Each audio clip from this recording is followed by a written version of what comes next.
കാണിക്കുമ്പോൾ നിങ്ങൾക്ക് കിട്ടിക്കൊള്ളണം എന്നില്ല. ഇത് ലോകോത്തര സർവകലാശാലകളിൽ ഇസ്ലാമിക അന്തരീക്ഷത്തിൽ MBBS പഠിക്കാം. അതിൽ ഒന്നാമത്തെ പരസ്യം Ibn Sina Bukhara State Medical Institute Uzbekistan. ഈ പരസ്യം കൊടുത്തിരിക്കുന്നത് ചെയർമാൻ ILM എന്ന് പറഞ്ഞാൽ ഇനീഷ്യേറ്റീവ് ലേണിംഗ് മെഡിസിൻ എന്നുള്ളതാണ് ആ സംഘടനയുടെ പേര്. അതിന്റെ ചെയർമാൻ പാണക്കാട് സയ്യിദ് റഷീദ് അലി ശിഹാബ് തങ്ങൾ. ഈ സ്ഥാപനത്തിന്റെ ഒരു ഏജന്റാണ് അദ്ദേഹം. മറ്റേ കോട്ടക്കൽ കേന്ദ്രമാക്കി പ്രവർത്തിക്കുന്ന ILMന്റെ ചെയർമാൻ മുസ്ലിം ലീഗിന്റെ സംസ്ഥാന അധ്യക്ഷനായ പാണക്കാട് സയ്യിദ് റഷീദ് അലി ശിഹാബ് തങ്ങൾ. ഇതൊരു പരസ്യമാണ്. ഇത് ശരിയല്ലെങ്കിൽ ഞങ്ങൾക്കെതിരെയല്ല കേസ് കൊടുക്കേണ്ടത്, ഈ പരസ്യമിട്ട ഈ കോട്ടക്കല സ്ഥാപനത്തിനെതിരെയാണ് കേസ് കൊടുക്കേണ്ടത്. അപ്പോൾ അതിൽ കൃത്യമായി പറയുന്നു, ആൺകുട്ടികൾക്കും പെൺകുട്ടികൾക്കും ധാർമ്മിക ചുറ്റുപാടിൽ ഇൽമ ഹോസ്റ്റലുകൾ. എന്താണ് ഇൽമ? അറബി വാക്ക് എനിക്ക് അറിയാൻ വയ്യ. ഇൽമ ഹോസ്റ്റലുകൾ.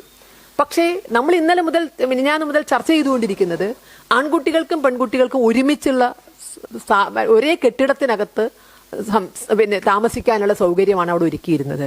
ഇവിടെ ഇസ്ലാമിക വിവാഹങ്ങളിൽ ആണിനും പെണ്ണിനും ഒരു വേദിയിലിരുന്ന് ഭക്ഷണം കഴിക്കാൻ പാടില്ല.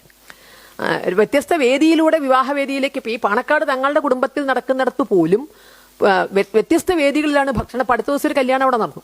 വ്യത്യസ്ത വേദികളിലാണ് ആണിനും പെണ്ണിനും ഭക്ഷണം വിളമ്പുന്നത്. അതാണ് ഇസ്ലാമിക ചുറ്റുപാടെങ്കിൽ ഇസ്ലാമിക ചുറ്റുപാടിൽ പഠനം എന്ന് പറഞ്ഞിട്ട് എങ്ങനെ ഒരേ ഹോസ്റ്റലിനകത്ത് ഇവരെ ഇട്ടു? അപ്പൊ അങ്ങനെ ഇട്ടുകൊണ്ട് മതപരിവർത്തനം എന്ന ഉദ്ദേശം ഇതിന്റെ പിന്നിലുണ്ടോ?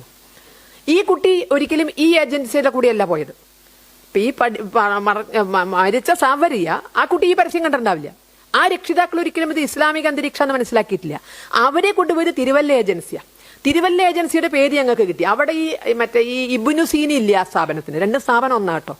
അവര് കൊടുത്തിരിക്കുന്ന പരസ്യത്തിലും അല്ലെങ്കിൽ അവര് കൊടുത്തിരിക്കുന്ന രേഖകളിലും ഇബ്നു സീന എന്നുള്ള പേര് മാറ്റിക്കൊണ്ട് അവിടെ കൊടുത്തിരിക്കുന്നത് അവരുടെ സ്ഥാപനത്തിന്റെ പേര് university of Bukhara Uzbekistan. University of Bukhara Uzbekistan. ഇതാണ് അവർ കൊടുത്തിരിക്കുന്ന രേഖകളും അവർ കൊടുത്തിരിക്കുന്ന സ്ഥാപനത്തിന്റെ പേരും. ഇതടക്കം 3 പേരിൽ അറിയപ്പെടുന്നത് ഈ ഒരേ സ്ഥാപനമാണ്. ഈ യൂണിവേഴ്സിറ്റി ഇൻ ബുഖാറ ഉസ്ബെക്കിസ്ഥാൻ എന്ന പേരിൽ അറിയപ്പെടുന്നതും അതേപോലെ തന്നെ മറ്റേ ഇബ്നു സീന എന്താ അതിന്റെ ബാക്കി മുഴുവൻ പേര് എനിക്ക് തോന്നുന്നില്ല, അതിലറിയപ്പെടുന്നതും വേറെ ഒരു പേരും കൂടിയുണ്ട്. ഈ 3 പേരിൽ അറിയപ്പെടുന്നതും ഒരേ സ്ഥാപനമാണ്. ഇത് ഹരികൃഷ്ണൻസ് എന്ന് പറഞ്ഞൊരു സിനിമ ഒരിക്കൽ ഇറങ്ങിയിരുന്നു. മലബാറിൽ അതിന്റെ ക്ലൈമാക്സ് ഒരുമാതിരിയും മറ്റു ഭാഗങ്ങളിൽ ക്ലൈമാക്സ് മറ്റൊരു മാതിരിയും. കാരണം മോഹൻലാൽ പരാജയപ്പെട്ട വേദനിക്കുന്നവർക്ക് അങ്ങനെയും അപ്പൊ ആ രൂപത്തിൽ 2 ക്ലൈമാക്സ് ഉണ്ടായിരുന്നു എന്ന് കേട്ടിട്ടുണ്ട്.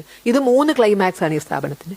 കേരളത്തിന്റെ വിവിധ ഭാഗങ്ങളിൽ നിന്ന് കുട്ടികളെ പിടിക്കാൻ വ്യത്യസ്ത രൂപത്തിൽ പരസ്യം കൊടുത്ത് വ്യത്യസ്ത സ്ഥാപനങ്ങളാണ് എന്ന ധാരണ ജനിപ്പിച്ചുകൊണ്ടാണ് ഈ സ്ഥാപനത്തിലേക്ക്